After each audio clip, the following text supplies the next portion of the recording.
एक वंश चला जो सूर्य वंश हुआ। उस सूर्य वंश में महाराज मनु को एक दिन छींक आ गई, तो उसी समय उनकी नाक से एक पुत्र उत्पन्न हुआ जिसको कहते थे इक्ष्वाकु। इक्ष्वाक के वंश में इक्ष्वाक का एक बेटा हुआ जिसका नाम था विकुक्षी। उसी के वंश में परंपरा आगे चली। महाराज एक राजा हुए जिनका नाम था योनास।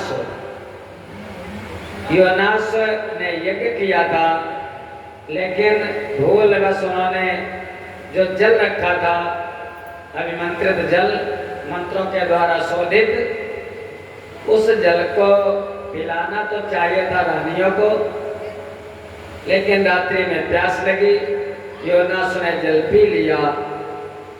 योनास को गर्व रह गया।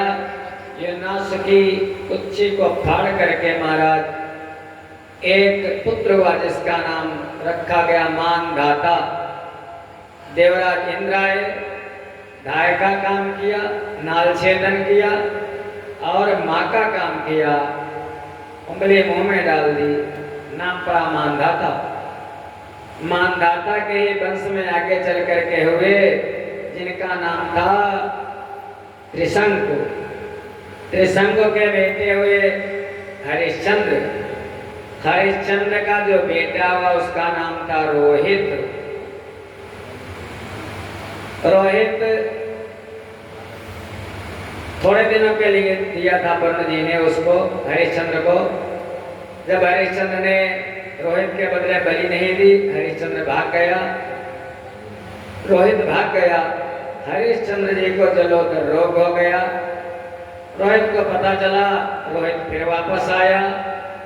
बाद में महाराज यज्ञ करके हरिश्चंद्र ने वरुण देवता को प्रसन्न कर लिया। रोहित को जीवन दान मिला। उन्हें रोहित के आगे चल करके एक पुत्र हुआ। रोहित के पुत्र का नाम था हरित। हरित का बेटा हुआ उसका नाम था चंप। फिर चंप का जो पुत्र हुआ उसका नाम था सुदेव। सुदेव का बेटा हुआ उसका नाम था विजय। विजय का पुत्र हुआ उसका नाम था भरुक। भरुक का बेटा हुआ उसका नाम था ब्रक। फिर ब्रक का पुत्र हुआ उसका नाम था बाहुक। बाहुक का राज्य शत्रुओं ने छीन लिया। शत्रुओं ने चढ़ाई की, बाहुक का राज्य छीन लिया। बाहुक पत्नी के सहित वन को चला गया और वन में उसकी मृत्यु हो गई। पत्नी को सती होने के लिए जा रही थी पत्नी, लेकिन संतों ने रोक दिया क्योंकि उसकी पत्नी के गर्भ था। संतों ने रोक दिया, ऐसा मत करो।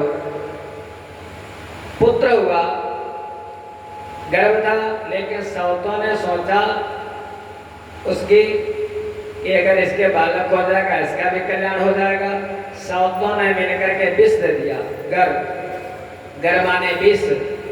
जब विष दे दिया, लेकिन वो संतों का प्रभाव, गर्भ पर विष का कोई प्रभाव नहीं पड़ा। जब गर्भ पर विष का कोई प्रभाव नहीं पड़ा, बच्चा उत्पन्न हुआ। अपने विष को साथ में लेकर के, गर्भ को साथ में लेकर के, विष को साथ में लेकर के बच्चा उत्पन्न हुआ। उसका नाम रखा गया सगर। महाराज सगर ये हरिश्चंद्र के वंश में हुए। सगर के 60,000 पुत्र हुए, एक दो नहीं, 60,000। महाराज सगर चक्रवकार सेत सागरो यत सुदय कृता यस्ता काल जंघान यवना चकान है वरान। इन्हें सगर के पुत्रों ने पृथ्वी को खोद करके समुद्र बना दिया था, इतने बलवान थे महाराज। एक दिन सगर ने अपने गुरु और की आज्ञा मानकर ताल जंग, यवन, शक, है और बर्बर जात के लोगों का वध नहीं किया, बल्कि उन्हें विरूप बना दिया। कुछ के सिर मुड़वा दिए, कुछ की मूछ दाढ़ी मुड़वा दी, कुछ को महाराज ऐसे आधा मुंडा करके छोड़ दिया महाराज सगर ने। उनको ओढ़ने के लिए, पहनने के लिए केवल लंगोटी दी। गुरु के कहने पर महाराज सगर ने यज्ञ किया। इंद्र ने घोड़ा चुरा लिया। रानी का नाम था सुमति। सुमति के जो 60,000 बेटे थे, उन पुत्रों ने सारी पृथ्वी छान मारी, लेकिन घोड़ा नहीं मिला, क्योंकि घोड़ा तो इंद्र चुरा करके ले गए थे। अब 60,000 बेटे, जिसके 2-4 से हो जाते हो तो महाराज हाथ फेंकता है, और लेकर 60,000 हो। पृथ्वी को उन बालकों ने खोदना शुरू कर दिया। पृथ्वी को खोदते खोदते समुद्र के किनारे पहुंचे। एक आश्रम दिखाई दिया, मंदिर दिखाई दिया, घोड़ा वहीं पर बंधा। संत तपस्या कर रहे हैं, कपिल भगवान तपस्या कर रहे हैं। उन बालकों ने सोचा कि यही घोड़ा चुरा करके लाए हैं। जैसे महाराज घोड़ा दिखा, उन ऋषिवर को मारने के लिए दौड़े। कपिल भगवान बैठे तपस्या कर रहे थे, सगर के 60,000 पुत्र उनको मारने के लिए दौड़ पड़े। महाराज जो संत का अपमान करता, अनादर करता है, उसका वंश नष्ट हो जाता है।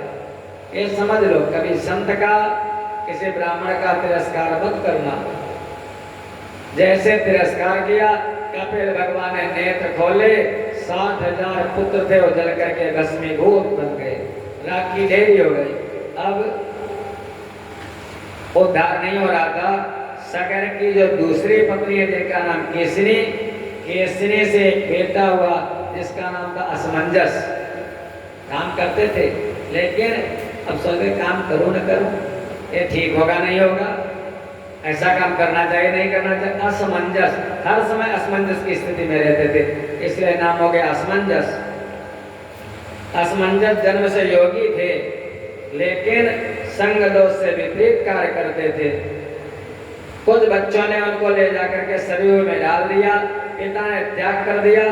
तब योग बल से बच्चों ने उनको पुनः वापस ला करके फिर राज्य फिर दिया। बहुत दिनों तक राज्य किया। असमंजस राज्य छोड़ करके जंगल चले गए। तो जो उनके दूसरे पुत्र हैं सगर के, जिनका नाम अंशुमान, पौत्र सगर के अंशुमान राजा बने। अंशुमान ने घोड़ा ढूंढ लिया, ऋषि को जाकर के प्रणाम किया, विनती की। ऋषि ने कहा तुम्हारे पुरखा का उद्धार हो सकता है, अगर गंगा जी आ जाए तो उद्धार हो सकता है। बड़ी कोशिश की महाराज अंशुमान ने, लेकिन गंगा मैया को ला नहीं सके। उसके बाद अंशुमान के पुत्र हुए दिलीप। दिलीप ने बहुत तपस्या की, लेकिन वो भी गंगा मैया को लाने में असफल रहे। फिर दिलीप के पुत्र हुए भगीरथ। महाराज भगीरथ ने घोर तप किया, घोर तप किया। गंगा मैया प्रसन्न हो गई, कहने लगी वरदान मांगो। भागीरथ ने कहा माँ पृथ्वी पर चलो, हमारे जो पूर्वज हैं उनका उद्धार कर दो माँ। गंगा मैया ने कहा चलोगी परीक्षा, क्या नाम भागीरथ, लेकिन को विधारयिता वेगम पतंत्या में महीतले अन्यथा भूतलं वित्वा नृपयासे रसातलम।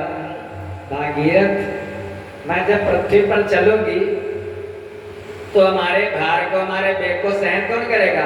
मैं तो रसातल में चली जाऊंगी, इतना वेग है गंगा मैया का।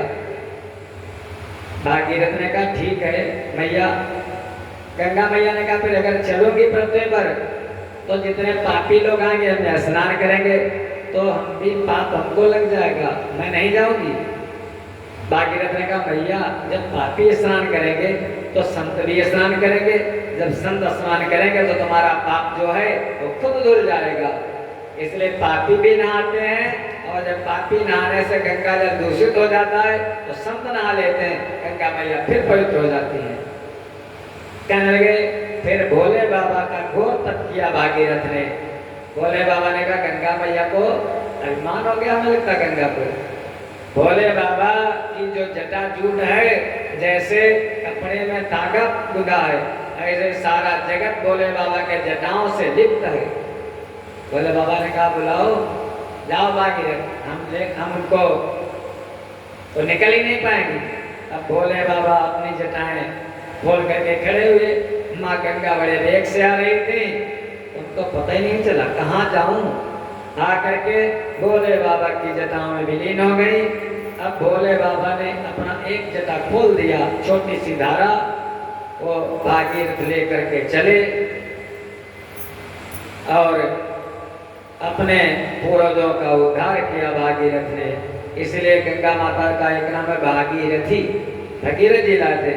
भगीरथ का पुत्र हुआ जिसका नाम था सिंधुदीप, सिंधुदीप का पुत्र हुआ अयुतायु, अयुतायु का पुत्र हुआ ऋतुपर्ण, ऋतुपर्ण राजा नलकामिंद्र था और उसका पुत्र हुआ सर्वकाम, सर्वकाम का बेटा हुआ सुदास, सुदास का बेटा हुआ सौदास। सौदास एक दिन शिकार खेलने जंगल में गया तो उसने किसी राक्षस को मार दिया। सौदास ने किसी राक्षस को मार दिया। अब राक्षस के भाई को पता चला, हमारे भाई को मार दिया। भाई चुपके से आया और सौदास का जहाँ भोजन बनता था वहीं पर रसोइया का काम करने लगा।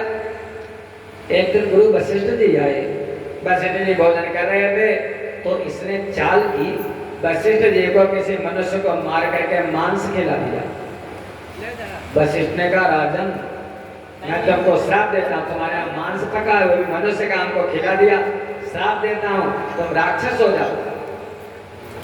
मंत्रियों ने कहा अरे गुरुवर, अनजान में, इन्होंने जान करके ऐसा नहीं किया, ये रसोइया था, ये राक्षस था, अनजान में पाप हो गया। वशिष्ठ ने अवधि कम कर दी, कह रहे 12 वर्ष तक तुम राक्षस रहोगे सौदास। सौदास ने जल लिया हाथ में वशिष्ठ जी को, कहने लगे तुमको भी श्राप देता हूँ। लेकिन उनकी जो पत्नी है जिसका नाम मदयंती, मदयंती ने कहा अरे गुरु को, ब्राह्मण को श्राप दिया जाता है, लेकिन जल हाथ में ले चुके थे। सौदास ने सोचा अगर जल में पृथ्वी पर डाल दूंगा तो सारे जीव नष्ट हो जाएंगे, यह मंत्र से अभिमंत्रित जल है, इस जल को कहाँ डालूं। सौदास ने अपने पैरों पर जल को डाल लिया, जैसे डाला वो सारे पैर सौदास के काले पड़ गए, इसलिए उनका एक नाम हो गया कलमास पात, राजा कलमास पात। लेकिन वशिष्ठ का श्राप था, महाराज राक्षस बन गए। 12 वर्ष बीतने वाले थे, एक दिन जंगल में राक्षस बने घूम रहे थे सौदास। एक ब्राह्मण अपनी पत्नी के साथ सहवास कर रहा था, इन्होंने देखा, भूख लगी थी, राक्षस थे, अब उस ब्राह्मण को इन्होंने खा लिया। पत्नी ने बहुत मना किया, देखो अभी हमारे कोई पुत्र नहीं है, अरे इनको मत कहो, हमारे पति हैं, अभी हमारी जो सहवास मैथुन की इच्छा है अभी हमारी पूरी नहीं हुई, मैं अतृप्त हूँ, मत कहो हमारे पति को। लेकिन राक्षस को भूख लगी थी, सौदास ने खा लिया, ब्राह्मण को खा गए। ब्राह्मण की पत्नी ने श्राप दे दिया, जा तुझको श्राप देती हूँ, इस समय तू तो दैत्य है, जब तेरे श्राप का मोक्ष होगा फिर तू राजा बनेगा, अपनी पत्नी के साथ जैसे संसर्ग करेगा तो मर जाएगा। समय बीता, श्राप पूरी हुई, फिर राजा बने सौदास। दैत्य की योनि छूट गई। आए, जैसे पत्नी के पास गए संसर्ग करने के लिए, पत्नी ने मना कर दिया, राजन अगर ऐसा करोगे तो तुम मर जाओगे अभी। राजा सौदास ने पत्नी का परित्याग कर दिया, लेकिन बेटा नहीं है तो क्या करें। वशिष्ठ जी को फिर बुलाया गया। वशिष्ठ जी ने मंत्र के द्वारा मदयंती का गर्भाधान किया, मंत्र में वो शक्ति होती है। मदयंती ने गर्भ धारण किया। अब वो गर्भ महाराज 9 महीने बीत गए, 1 साल बीत गया, 2 साल बीत गए, 4 साल, 5 साल, 7 साल बीत गए, गर्भ निकल ही नहीं रहा। महाराज तब वशिष्ठ ने एक पत्थर उठाया, अस्मक, पत्थर को कहते हैं अस्मक, और अस्मक से उसका पेट फाड़ दिया मदयंती का। जब पेट फाड़ दिया, महाराज एक पुत्र उत्पन्न हो गया, उसका नाम पड़ा अस्मक, क्योंकि अस्मक से आघात किया था पत्थर से, नाम पड़ा अस्मक। अस्मक का बेटा हुआ मूलक। जब परशुराम जी ने क्षत्रियों को बिल्कुल विहीन कर दिया था पृथ्वी से, तब मूलक की माताओं ने मूलक को छिपा लिया था। उसी मूलक से आगे क्षत्रियों की वंश परंपरा चली इसलिए उसको मूलक कहा गया। मूल में मूलक है। मूलक के पुत्र हुए दशरथ। ये वाले राम के पिता दशरथ नहीं, वो पहले के दशरथ हैं। मूलक के पुत्र हुए दशरथ, दशरथ के पुत्र एडविन, एडविन के पुत्र विश्वसा, और विश्वसा के पुत्र हुए खटवांग, राजा खटवांग। खटवांग दीर्घबाहुश्च रघुस्तस्मात् भृतुस्रवा अजस्ततो महाराज तस्मात् दशरथो भवत्। यहाँ से वंश चला सूर्यवंशी राजाओं का मूलक से। फिर उन खटवांग के दीर्घबाहु, दीर्घबाहु के रघु, रघु के अज, और अज के महाराज तस्मात् दशरथो भवत्। उनके अज के हुए दशरथ, दशरथ की जिसकी 10 इंद्रियां बस में हो दशरथ, और जिसकी 10 इंद्रियां भोग की तरफ दौड़े हो दशानन। दशरथ की एक बेटी है जो सुमित्रा, दशरथ की 3 रानियां, वैसे रानियां थी 365, लेकिन 3 पटरानियां थी, कौशल्या, कैकेयी, सुमित्रा। सुमित्रा की एक कन्या हुई जिस कन्या का नाम है शांता। दशरथ के एक मित्र हैं जिनका नाम है राजा रोमपाद। रोमपाद के कोई संतान नहीं थी। रोमपाद ने कहा कोई अगर तुम्हारे पुत्र को हमको दे देना। राजा ने कहा पुत्री हो या पुत्र, वो मैं तुमको दे दूंगा, दशरथ ने कहा था। इसलिए राजा रोमपाद को अपनी कन्या दे दी दशरथ ने, शांता। भगवान राम जी की सगी बहन है। उसी शांता का विवाह हुआ है श्रृंगी ऋषि के साथ, जिनको बुलाया है वशिष्ठ जी ने। श्रृंगी ऋषि वशिष्ठ बुलावा, पुत्र काम शुभ यज्ञ करावा। वो श्रृंगी ऋषि दशरथ जी के दामाद भी हैं। एक प्रकार से शांता को गोद दे दिया था। दशरथ जी के 4 बेटे हुए, राम, लक्ष्मण, भरत और शत्रुघ्न। धीरे धीरे बड़े हुए।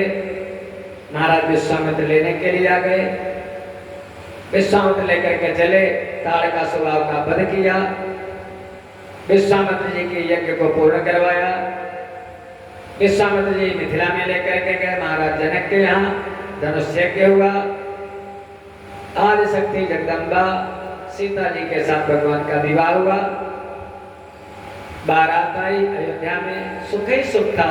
लेकिन अचानक नाम मंथरा मंदमती चेरी कहे कहे के।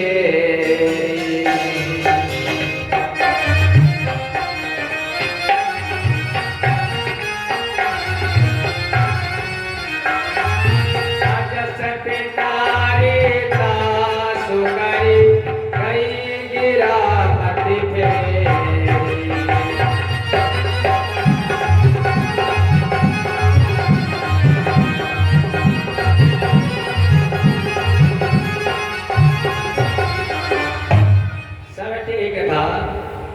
महाराज राजा अभिषेक की तैयारी चल रही थी और मंथरा आ गई। कैकेयी की मति पर बैठ गई। कैकेयी ने दशरथ से 2 वरदान मांगे। राम को 14 वर्ष का वनवास, भरत को राजगद्दी। महाराज वरदान दे दिया, वरदान पूरा हुआ। भगवान को वनवास मिला। दशरथ की मृत्यु हुई। भगवान जंगल आए, दंडकारण्य में कुटी बनाई। बहुत दिनों तक निवास किया, 12 वर्ष तक वहां पर। एक दिन के बाद दंडकारण्य में दैत्य आया रावण। रावण सीता मैया को हरण करके ले गया। भगवान राम जी लखन जंगल में भटकने लगे। भटकते भटकते महाराज जाकर के पहुंचे सबरी के आश्रम में। सबरी जो भगवान की परम भक्ता थी, सबर जात की थी। महाराज जब छोटी थी तो सबरी के जो पिताजी थे, पिताजी ने सबरी का विवाह तय कर दिया। जब विवाह तय हो गया तो अपनी सखियों के साथ निकली।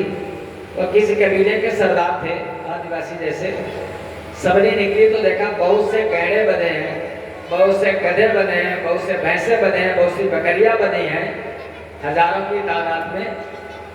सबरी ने पूछा, अरे बहन ये किस लिए इतने जानवर बांधे गए हैं?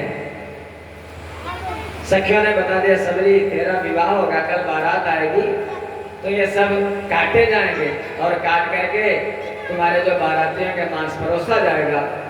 सबरी तो शुरू से ही संस्कार था उसका, उसने पिता को बताया न माँ को बताया, घर छोड़ करके भाग गई। हमारी वजह से अगर इतने पशु मारे जाएंगे तो रहना ठीक नहीं, विवाह ही नहीं करूंगी। एक ऋषि है, तो ऋषि का नाम है मतंग। ऋषि मतंग के आश्रम में आई और प्रातः काल झाड़ू लगा जाती है, बर्तन मांज करके धर जाती है। ब्रह्मचारी जान ही नहीं पाती, इतनी सेवा करो कोई जान ना पाए, ऐसे सेवा की सबरी ने। मतंग जी तो मरमके थे, मतंग जी जान गए।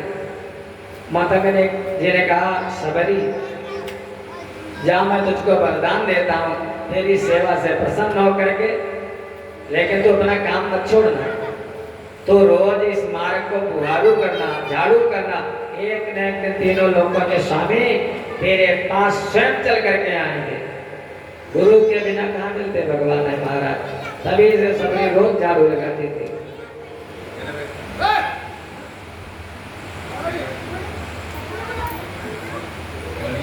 सुने तो बंद कर उनका सबका क्या कर लो, बोलेगा नहीं कोई। ए बिट्टू कल्लू बोला ही होगा। प्रेम से बोलो वृंदावन बिहारी लाल की।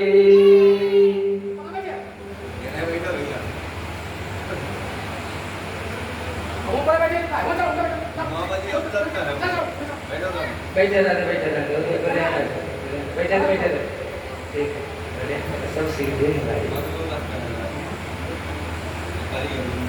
सबरी कथा सुना रहे हम, पीछे रगड़ाते रहे, ठीक बैठे।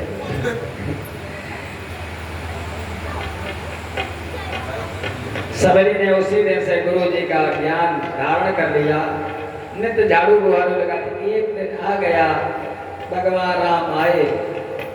कल बहुत सुंदर भजन गाया था, राम आएंगे आएंगे राम आएंगे, आ गए राम जी। सबरी को भगवान ने महाराज दर्शन दिया, सबरी को नवदा भक्ति का उपदेश किया। कहा रघुपति सुन भामिनी बाता, मानव एक भगति करे नाता। हे सबरी, हमारे लिए ना तो कोई जाति है, ना तो कोई बिरादरी है, ना तो कोई जड़ है, ना तो कोई चेतन है, ना तो कोई पशु है, ना तो कोई पक्षी है, ना तो कोई पेड़ है। हम तो हर जगह मैं अपने को ही देखता हूँ। इसलिए सबरी निज प्रभु मैं देखें, जगत के हिसन करें विरोध, सब मम प्रिय सब मम उपजाए। सबरी सब मुझको प्रिय है, लेकिन एक बात है, मानव एक भगति कर नाता। जो मेरा भक्त होता है वो मुझको बहुत प्रिय है सबरी। मैं जात बिरादरी नहीं देखता हूँ, बस यही हरि भक्त कहते हैं, यही सदग्रंथ गाते हैं। न जाने कौन से गुण पर दया निधि जाते हैं। रविदास जी का काम क्या था महाराज? रविदास जी का काम था चमड़ा धोने का, चमड़ा धोते थे महाराज। लेकिन एक दिन भगवान ने लीला की, वो परमात्मा पहुंच गए छोटे से बढ़िया ब्राह्मण बालक का रूप बना करके। कहने लगे, रविदास भूख लगी है। रविदास ने कहा, अरे हमारे यहाँ प्रभु मैं जाति का चर्मकार। भगवान का नहीं, मैंने सुना जो मेरी पत्नी है तो कढ़ी पकौड़ी बहुत अच्छी बनाती है, मैं तो कढ़ी चावल खाऊंगा। भटकते हुए संत, वो हमारा दर्शन दिया रविदास जी को भगवान ने स्वयं चल करके। वो कहते, रविदास जी लोग गंगा नहाने जाते थे और मन चंगा तो कठौती में गंगा। एक घटना घटी थी, एक ब्राह्मण कोई जा रहा था गंगा स्नान करने के लिए। उसने रविदास जी भी कोई जाता था तीर्थ को तो कुछ पैसा दे देते थे। रविदास जी ने कहा ब्राह्मण देवता ये 11 रुपए हमारे भी लिए जाओ, कुछ प्रसाद चढ़ा देना गंगा मैया में, और मैं जा तो पाऊंगा नहीं, इतना पैसा भी नहीं है, काम भी है, जा नहीं पाऊंगा, प्रसाद चढ़ा देना और गंगा मैया जो प्रसाद दे वो ला करके हमको दे देना। ब्राह्मण चल दिया, गंगा मैया में ले जाकर के प्रसाद चढ़ाया। गंगा मैया ने एक सुंदर सोने का कड़ा दिया, कड़ा सोने का ले आकर के, लेकिन पंडित लोभ आ गया पंडित जी को, अरे इतना सुंदर सोने का कड़ा अब हम ये नहीं देंगे महाराज। चुरा करके रख लिया और रख करके वो कड़ा महाराज जा करके सोनार के यहाँ बेच दिया। जब सोनार के यहाँ बेचा तो सोनार ने एक दिन कभी राजा को, काशी नरेश महाराज, काशी के राजा काशी नरेश को पता चला, वो कड़ा रानी गई देखने के लिए, रानी को पसंद आ गया, रानी ने कड़ा ले लिया। अब सोनार से कहती है ऐसा दूसरा कड़ा बना दे, लेकिन सोनार की क्या औकात जो बना जो गंगा मैया का दिया हुआ। राजा ने पूछा सोनार उसको कहाँ से कड़ा मिला? सोनार ने कहा वो जो पंडित जी हैं वहाँ वाले पड़ोस गांव के, तो पंडित जी बेच गए हैं। राजा ने पंडित जी को बुलवाया। अब पंडित जी को जब गर्म किया गया, पंडित जी ने कहा रविदास जी ने महाराज पैसे दिए थे, मैंने प्रसाद चढ़ाया, तो भागीरथी माँ गंगा ने कड़ा दिया था हमको, वही मैंने विक्रय कर दिया। कहने के कोई बात नहीं, पंडित जी को तो छोड़ दिया, लेकिन काशी ने स्वयं चल करके आए रविदास जी के पास, चरणों में लोटपोट हो गए काशी नरेश। हे प्रभु आप तो भगवान के परम भक्त हो, एक हमारी रानी के पास एक ही कड़ा है, कृपा करते गंगा मैया से दूसरा कड़ा भी दिलवा देते। वो एक चमड़े का जो पात्र था जिसमें चमड़ा धोते थे महाराज, और रविदास जी ने उसे में हाथ डाला और उसी से एक सुंदर कड़ा निकल पड़ा। वहीं से कहावत बन गई, मन चंगा तो कठौती में गंगा। ओ महाराज वहीं पर गुरु गोरखनाथ जी आए, बहुत लंबी कथा है। उन्होंने देखा जब इतना प्रभाव है तो उनका मन खराब था, लेकिन वो पीना चाहते, उन्होंने कहा उस समय तो कोई और बात थी महाराज। गोरखनाथ जी भी रविदास जी किस समय में आए, तो कहने का भाव यही है, भगवान जात बिरादरी नहीं देखते हैं, भगवान भेदभाव नहीं देखते हैं। अगर किसी में कोई गुण है, अगर कोई भगवान का भक्त है, तो बस क्या करो कि जाति न पूछो संत की, पूछ लीजिए ज्ञान।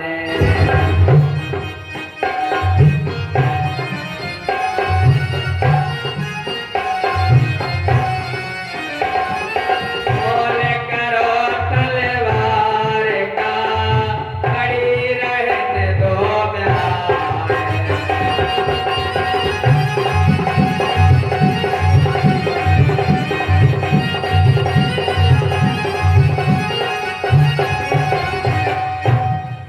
भगवान का हरि जन जान प्रीति अति गाढ़ी, सजल नयन फुलकावल गाढ़ी। हरिजन जो भगवान का जन है उसी को कहते हैं हरिजन। वो हरिजन है जो तुम पर हरिजन एक्ट लगवाए, वो हरिजन नहीं। हरिजन माने भगवान का भक्त। महाराज ऐसे सबरी को उपदेश दिया भगवान ने। सबरी ने बताया प्रभु कि पंप सरहे जाओ रघुराई,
नाथ पंपा सरोवर पर जाओ, वहां पर सुग्रीव से भेंट होगी, वो सीता की खोज का मार्ग प्रशस्त करेगा प्रभु। भगवान वहां से चले, पंपा सरोवर के पास आए, सुग्रीव और बाली में बैठ था। बाली ने सुग्रीव को बहुत पीटा था, तो बहुत लंबी कथा है। तब से बाली के भय से सुग्रीव महाराज पंपा सरोवर पे रहता था, क्योंकि बाली को श्राप था, अगर तो पंपा सरोवर पर जाएगा तो तेरे सर के टुकड़े टुकड़े हो जाएंगे। सुग्रीव पंपा सरोवर के पास रहता था, डरपोक बहुत था, बहुत डरता था महाराज। लेकिन ये सुग्रीव नहीं, जो कल्लू के भैया सुग्रीव डरते रहते नहीं, लेकिन वो सुग्रीव वास्तव में बहुत डरपोक था, देखते देखते डर जाता था। उसने देखा तो राजकुमार घूम रहे हैं, हमें लगता है कि बाली ने भेजा है हमारा पता लगाने के लिए। हनुमान जी मंत्री थे सुग्रीव के। हनुमान जी जाकर के देखो, और अगर वो दुश्मन हो तो हमको बता देना, मैं यहाँ से भी भाग जाऊंगा। इतना डरपोक था।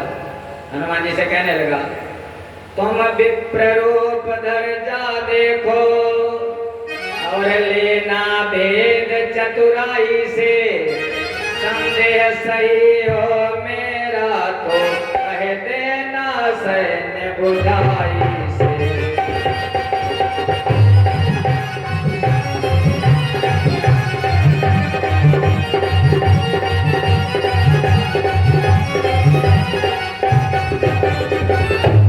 हनुमान जी चल दिए, लेकिन ऐसे नहीं, वो ज्ञानी नाम अग्रगण्य रेस बना लिया ब्राह्मण का। इसीलिए हनुमान जी, वैसे तो अलग बात, लेकिन यज्ञों पर भी चढ़ाया जाता है महाराज। ब्रह्म तेजोमय बाल ब्रह्मचारी अतुलित बलधामम हेम शैला बदेहम, ब्राह्मण का रूप बना लिया। और गए, जाकर के देखा दोनों राजकुमार, देखते देखते मन खिंच गया, इतने सुंदर। महाराज हनुमान जी कहने लगे, राजकुमारों ये बताओ, को तुम श्यामल गौरे शरीरा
और छोटे वाले बड़े गोरे हैं, कौन हो दोनों? प्रभु ने बता दिया, ब्राह्मण देवता, मैं दशरथ का पुत्र हूँ, अयोध्या के युवराज हूँ, पिता ने वनवास दिया है, यहाँ पर मेरी पत्नी का हरण हो चुका है, उसको मैं जंगल जंगल ढूंढ रहा हूँ। आप बताओ ब्राह्मण देवता, मैंने तो अपना परिचय दे दिया, आप परिचय बताओ, आप कौन हो? आप तो बड़े तपस्वी लगते हो। अब हनुमान जी तो बड़े ज्ञानी है महाराज, तो अपनी भाषा में उत्तर देंगे। हनुमान जी कहने लगे, प्रभु हनुमान जी पहचान गए। हनुमान जी ने कहा, हे नाथ, देह दृष्टया तो दासोहम, वाल्मीकि रामायण में, जीव दृष्टया त्वदंशकः, वस्तु तस्तु तदेवास्मि, इति मे निश्चला मतिः। प्रभो, देह दृष्टया तो दासो हम, अगर शरीर की दृष्टि से देखो तो तुम मेरे स्वामी मैं तेरा तुम्हारा नौकर। और अगर जीव की दृष्टि से देखो, जीव दृष्टया तो दंश कहा तो हे प्रभु मैं तुम्हारा छोटा सा अंश, आपका ही अंश, ईश्वर अंश जीव विनाशी। और प्रभु अगर तत्व की दृष्टि से देखो तो फिर जो तुम हो वही मैं हूँ, आत्मा तो एक ही है, वस्तु तस्तु तदेवास्मि इति में निश्चला मति। भगवान प्रसन्न हो गए। हनुमान जी ने प्रणाम किया प्रभु को, और प्रणाम करके हनुमान जी ने कंधे पर बिठा लिया राम को और भैया लखन को, इसलिए कंधे पर बिठाया। इसका भी कोई रीजन था। रीजन ये था कि सुग्रीव को बता इशारा, सुग्रीव ने कहा इशारा कर देना, अगर दुश्मन हो गए तो यहाँ से भाग जाऊंगा। हनुमान जी ने जब कंधे पर बिठा लिया तो सुग्रीव समझ गया मित्र है, प्रेम हो गया है।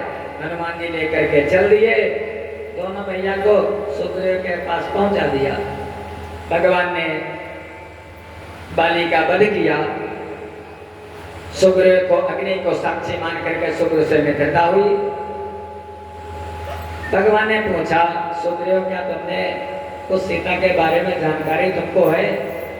सुग्रीव ने एक बढ़िया इतनी बड़ी पहले पोटली होती थी, अटैची, सूटकेस, ब्रीफकेस, बैग, झोला तो अब चल गए।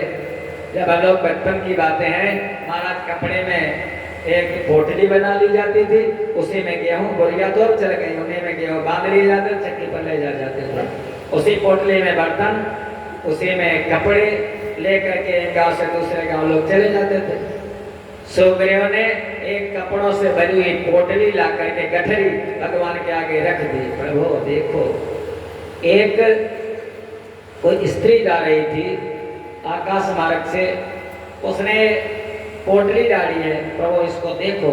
भगवान ने जैसे देखा, सुखदेव जी कहने लगे, कथा सुना रहे भागवत जी की परीक्षित को, हे राजन, लाके सुग्रीव ने कुंडलों को दिया, राम भाई से यो बहन कहने लगे, देखो लक्ष्मण ये कुंडल सिया के ही है, कहते कहते नयन अश्रु बहे।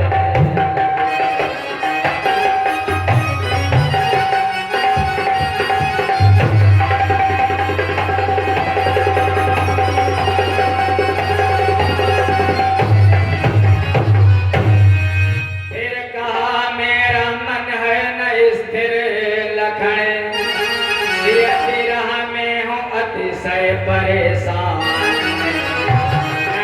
आंसू बहाते हंस आते ही, इसलिए कर नहीं सकता पहचान।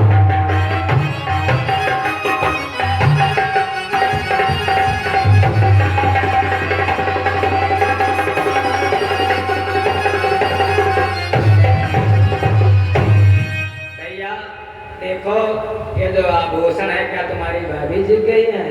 अरे इतना दुखी हो, जैसे सीता की याद आती है, उनकी कोई वस्तु देखना हो तो नेत्रों से आंसू बहते हैं, लेकिन मैं पहचान नहीं सकता। भैया लखन कहने लगे, दादा कैसे छोटे भाई हैं, कैसे भाभी के देवर हैं, ध्यान देना हमारा, आजकल के देवर नहीं है। भैया लखन की बात है, वैराग्य के प्रति कहने लगे, भैया इनकी पहचान मुश्किल है मेरे लिए, अक्ल की है वहाँ तक रसाई नहीं, जब कभी मेरे सन्मुख हुई मासिया, मैंने ऊपर नजर ही उठाई।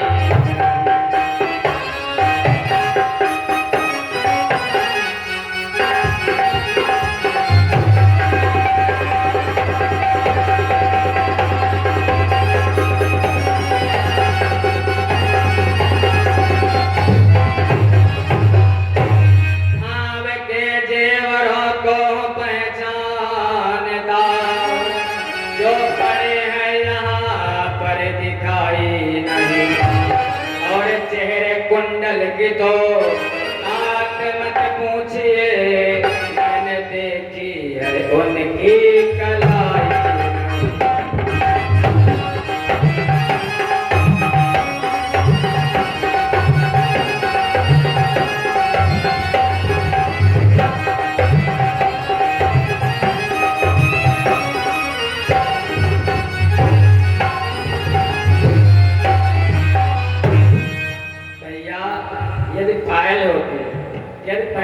बिछुआ होता, पाजेब होती, तो मैं बता सकता था भैया इतने दिन हो गए हैं, लेकिन आज तक मैंने मैया के ऊपर के अंगों को देखा ही नहीं। जब मेरी माँ सामने खड़ी होती थी, भाभी बड़ी माँ के समान होती है, जब मेरी माँ खड़ी होती थी सीता, तो मैं नजर ऊपर उठाते नहीं था भैया। ऐसे देवरे नखड़ कहने लगे भैया कि मैंने तो चरण निहारे हैं, देखे माता के कान नहीं।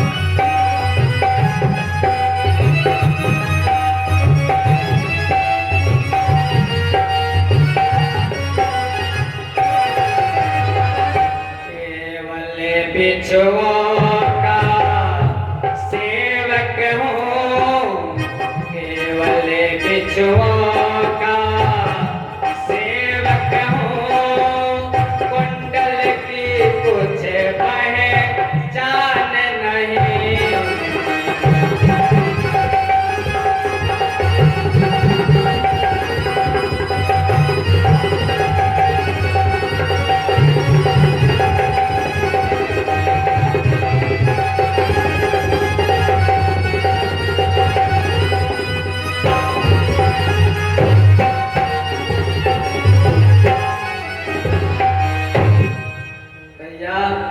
केवल बिछुओं का सेवक हूँ, कुंडल के बारे में कोई ना हम जाना मिके यूरे, ना हम जाना में कुंडले, केयूर कुंडल नहीं बता सकता हूँ।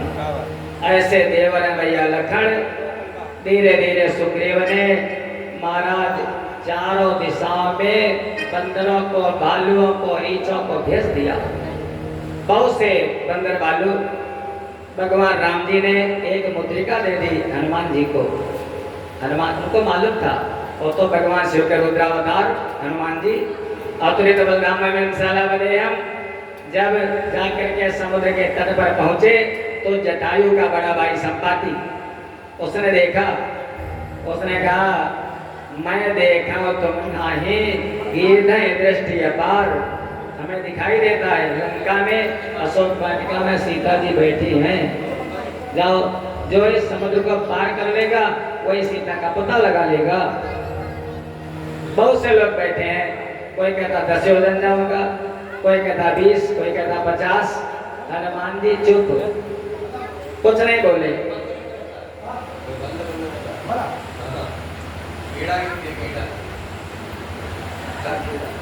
गिरे तो मैं दिखा दे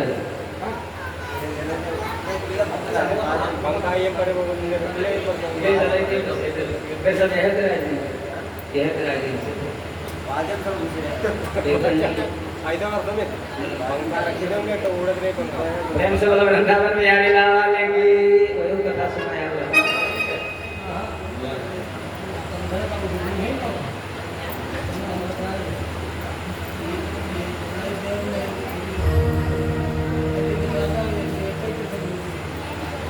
खाली या ये बंद कर सब मोना बंद करा रहा। चलो एक बात अब कर तो बहने का ही प्रेम से बोला वृंदावन बिहारी लाल की। अच्छा बताओ, जैसे गाड़ी जा रही है, आप लोग ट्रेन में बैठते होगे, जब कोई बीच में वैक्यूम लगा देता होगा, गाड़ी रुक जाती होगी, कैसा लगता है? हाँ, अब गाड़ी जा रही थी, वैक्यूम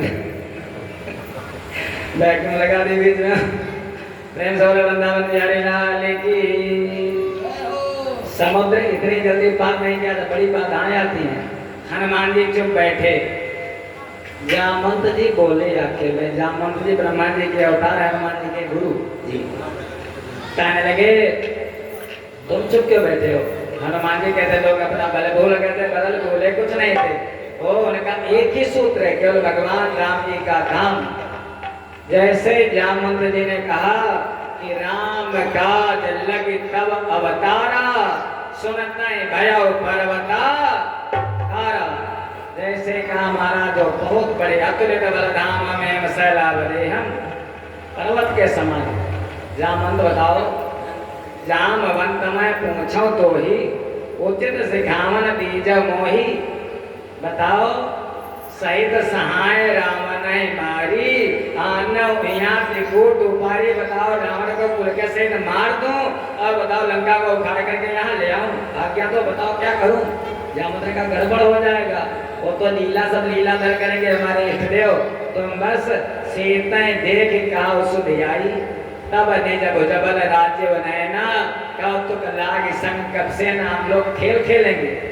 जामवंत जी ने कहा हनुमान जी चले हजारों कोस लंबा समुद्र महाराज प्रभु मुद्रिका मेल मुख माही जल दिलांग गए अचरज नहीं। ये संसार रूपी समुद्र अगर पार करना है तो भगवान का नाम मुख में हो महाराज समुद्र पार हो जाओगे। वहां गए जाकर के विभीषण ने युक्ति बता दी। मैया सीता से जाकर के मिले ऊपर बैठे हैं भगवान राम जी की कथा सुनाने लगे। सीता जी सुनने लगे। सीता जी का दुख खत्म हो गया। सीता मैया बोली जिसने हमारे प्रभु की कथा सुनाई है प्रकट हो जाए। हनुमान जी छोटे से बन करके माता के आगे बेटा कितना भी बड़ा हो जाए छोटा ही रहता है। छोटे बन करके माता जी के आगे प्रकट हो गए। सीता जी ने पूछा ये जो अंगूठी है माया थी असरत नहीं जाई ये कोई माया है क्या है? हनुमान जी ने कहा यह मुद्रिका माँ तुम्हें आनी दीन राम तुमको सैदानी राम जी ने दिया है। लेकिन माता सीता मानने के लिए तैयार नहीं। हमें लगता है माया है। भगवान राम जी ने कहा था हनुमान सीता ऐसे नहीं मानेगी। जब तक मैं तुमको ताले की चाबी देता हूँ तुमको कोड वर्ड बताता हूँ जब सीता को बताओगे राम कहोगे नहीं सुनेगी। तुम जब कहोगे कि हमको करुणा निधान ने मुद्रिका दी है तब सीता मान लेगी। हनुमान जी ने कहा मैया राम दूत मैं मात जानकी सत्य शपथ करुणा निधान की। जैसे कहा सत्य शपथ करुणा निधान की मैया सीता ने पहचान लिया। हनुमान जी ने कहा बड़ी भूख लगी है बड़ी देर हो गई है। सीता ने कहा भूख लगी है इतनी बड़ी बाटिका है फलों को खाओ। हनुमान जी का स्वभाव फलों को खाने लगे और खाते खाते एक दो पेड़ टूट भी गए। जब टूट गए तो अक्षय कुमार आया। अक्षय कुमार जब लड़ने लगा तो अक्षय कुमार का वध कर दिया मार दिया अक्षय कुमार को। तब रावण को लगा रावण ने और दैत्यों को भेजा उनको भी मार दिया। मेघनाथ को भेजा मेघनाथ ने महाराज ब्रह्म अस्त्र में बांध लिया हनुमान जी को ले जा करके रावण के आगे प्रस्तुत किया। रावण ने कहा बता क्यों मारा मेरे राक्षसों को? हनुमान जी ने कहा मैंने किसी को नहीं मारा। अरे रावण भयभीत बिल्कुल नहीं है। हमको भूख लगी थी इसलिए मैंने फल खाए। हमारा स्वभाव इसलिए मैंने पेड़ों को तोड़ दिया। और प्रभु जिन मोहि मारा ते मैं मारे। जिन्होंने मुझको मारा उन्हीं को मैंने मारा। भाई अगर हमको कोई मारेगा तो हमारी अगर ताकत होगी तो हम क्या उस पर फूल चढ़ाएंगे? महाराज हम भी मारेंगे। ते पर बांधे तने तुम्हारे लेकिन हमको मोह न कछ बांधे कई लाजा। हमको भगवान का काम करने में कोई लज्जा नहीं आती है। भगवान का काम महाराज भगवान के काम में विघ्न तो अनेक आते हैं रोड़ा अनेक लगते हैं लेकिन भगवान का काम कभी रुकता नहीं है। और जो भगवान का काम करता है उसकी लाज शर्म सब मर जाती है। हम तो भगवान के लिए जीते हैं बस भैया। कहीं मान भी होगा कहीं मान भी होगा कहीं सुख भी मिलेगा कहीं दुख भी मिलेगा।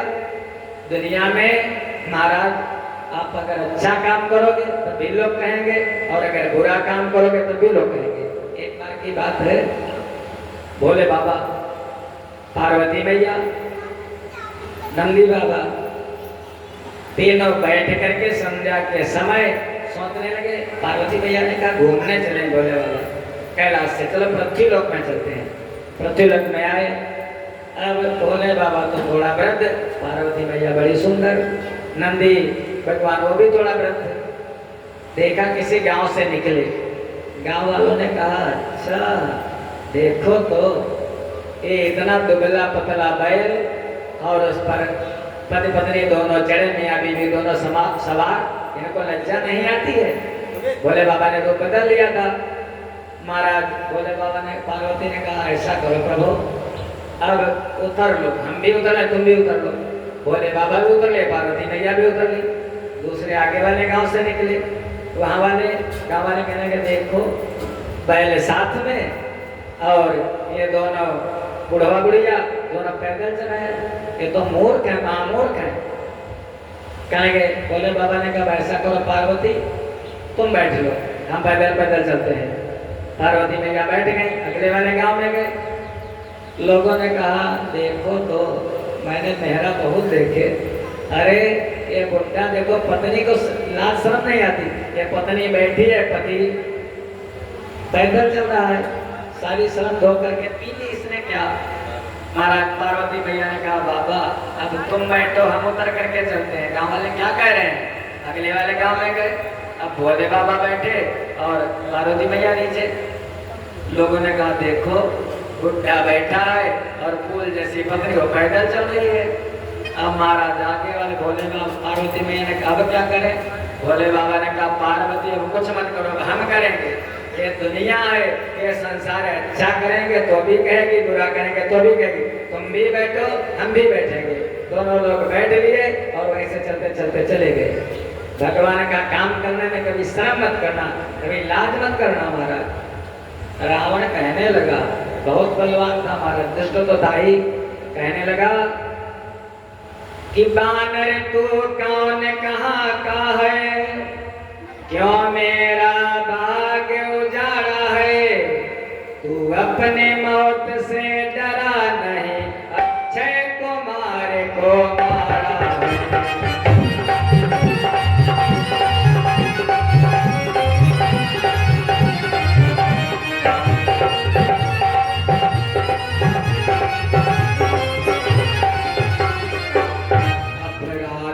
खुद बतलाते अपराध की कौन सजा दूं मैं, अपराध की कौन सजा दूं मैं, मुट्ठी मेरी में काल तेरा, तू कहे तो झट दिखला दूं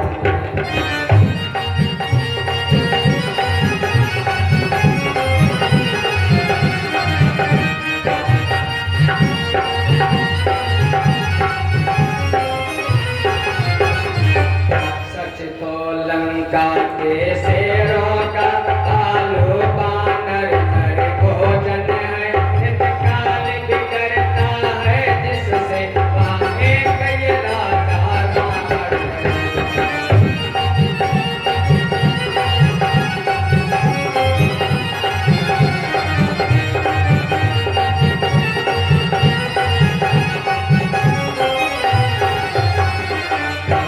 रावण ने कहा बता क्या दंड दूं तुझको, बोल। अब हनुमान जी सोचने लगे, रावण ने सैनिकों को बुलाया तलवारें हाथ में। हनुमान जी ने सोचा इसकी बहन की हमारे प्रभु ने नाक काटी थी, अगर कहीं रावण को लगा अगर इसने हमारी नाक काट दी तो मैं क्या करूंगा, कैसे दिखाऊंगा मुंह जा करके। हनुमान जी को तब तक सरस्वती माता जी का ध्यान किया, याद आ गई, क्योंकि जैसे हनुमान जी ने प्रवेश किया था सारे राक्षस कहते थे बंदर आया है, बंदर आया है, बहुत बलवान बंदर है, बड़ी लंबी उसकी पूंछ है, पूंछ बड़ी लंबी है। रावण ने कहा लंका हमारी और पूंछ उस बंदर की, पूंछे का सब मामला है महाराज। आप लोग कहीं जाते हो कहते हमारी तो पूंछ ही नहीं है, और हनुमान जी की पूंछ कितनी, और कोई कोई कहता अरे उनकी बड़ी पूंछ है, पूंछ बड़ी लंबी है। रावण ने कहा लंका हमारी पूंछ उसकी। फिर यहाँ पर अब हनुमान जी को लगा क्या करे क्या करे, हनुमान जी अपनी पूंछ को उठा करके मारा, चूमने लगे। अब रावण ने कहा बस समझ में आ गई बात, कपि के ममता पूंछ पर सबई कहाओ समझाई तेल बोरी पट बांधे पुनि पावक देहु लगाई। ऊंट से बड़ा प्रेम है, इस पर कपड़ा लपेटो और तेल डालो और आग लगा दो। राक्षस ने कहा अरे हनुमान जी हैं, तेल से इनकी आरती नहीं की जाती, घी से की जाती है, मैं घी लाऊंगा, घी से लपेटूंगा। राक्षस घी लाने लगे, कपड़ा डालने लगे और महाराज गोस्वामी जी ने लिख दिया रहा न नगर बसन गत तेला बाड़ी पूछ तीन कपि खेला। लंका में ना तो रह गया कपड़ा, ना तो रह गया घी, ना तो रह गया तेल। अब विचार करो, जब न रह गया घी न रह गया तेल, राक्षसों ने कौन से कपड़े पहने होंगे? दूसरे दिन राक्षसों ने सब्जी कहाँ से छोड़ दी होगी, न घी रहेगा न तेल रह गया। पूछने ही लगी हनुमान जी की, महाराज बढ़ने लगी। अब जैसे इन कभी खेला, हनुमान जी छोटे हुए और छलांग लगाए महाराज। वही जो कथा कल सुनाई थी, मरुदगण हनुमान जी के भाई पवन देवता के स्वरूप महाराज। हरे फेरे तहि अवसर चले मरुद 49, हवा चलने लगी, लंका में आग लग गई चारों तरफ से। रावण ने देखा काल पाटी में बंधा है, काल पाटी में बंधा है रावण की।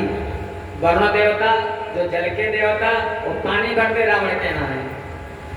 महाराज वायु देवता झाड़ू लगाते हैं, कुबेर धन ला करके देते हैं। और महाराज ब्रह्मा जी जब उसको लोरी गा करके सुनाते हैं, वेद मंत्र पढ़ते तब रावण सोता है, और प्रातः काल ब्रह्मा जी बाबा है, जब दुलार करते तब रावण जगता है। काल पार्टी में बता है, सब ऐसा नहीं था महाराज। बलवान था, विद्वान था, लेकिन दुष्ट था, आता ही था। महाराज जैसे देखा ऊपर की तरफ, वरुण की तरफ, ऊपर उठा करके नजर, महाराज बिजली चमकने लगी।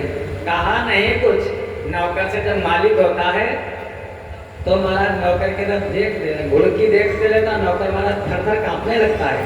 सब रावण के नौकर जैसे ऊपर देखा, आंखों से तड़प निकली बिजली, आकाश पे घिर आए बादल, रावण की आज्ञा से मानो का प्रलय का जल लाए बादल।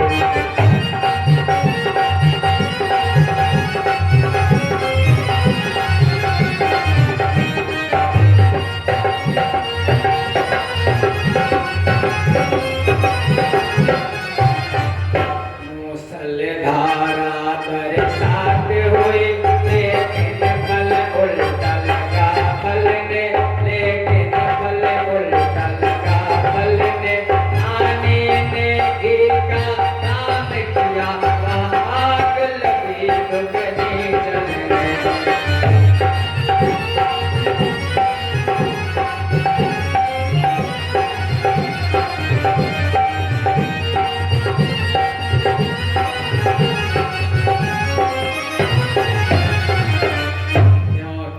अशोक वाटिका में जो सीता जी आए बढ़ रही थी, उस ही सतवंती की शक्ति वह अद्भुत कार्य कर रही थी।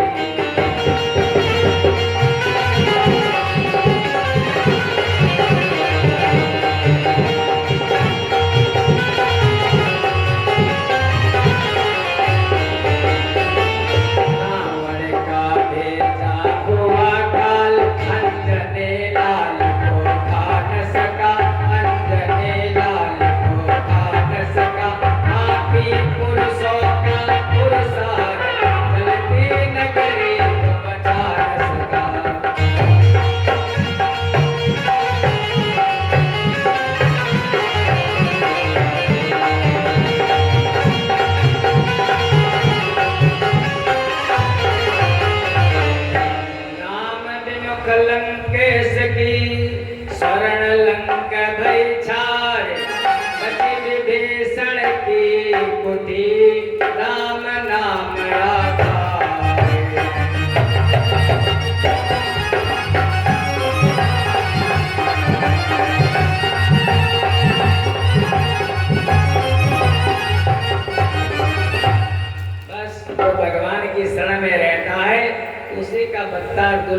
नष्ट हो जाता है। भगवान ने लंका पर चढ़ाई की, रावण एक लख पोत सवा लख नाती, ता रावण कर दिया न बाती। भगवान वहां से माँ सीता को लेकर के पुष्पक विमान पर अयोध्या आए, अयोध्या के राजा बने। राम राज्य बैठे त्रैलोका, हर्षित भय गए सब शोका। राजा बन गए भगवान राम जी। अब प्रभु ने 36,000 वर्षों तक शासन किया है, उन्होंने बहुत सी यज्ञ की है। एक बार भगवान राम जी ने अश्वमेध यज्ञ किया, उस यज्ञ में सारी पृथ्वी के स्वामी भगवान राजा राम और सारी पृथ्वी का दान कर दिया ब्राह्मणों को। वाल्मीकि रामायण उठा करके पढ़ लेना, ऐसे राजा राम हैं, ऐसे ब्राह्मणों के भक्त सेवक, सारी पृथ्वी ब्राह्मणों को दान कर दी। जब दान कर दी, ब्राह्मणों को अपना इष्ट देव मानते थे प्रभु श्री राम जी।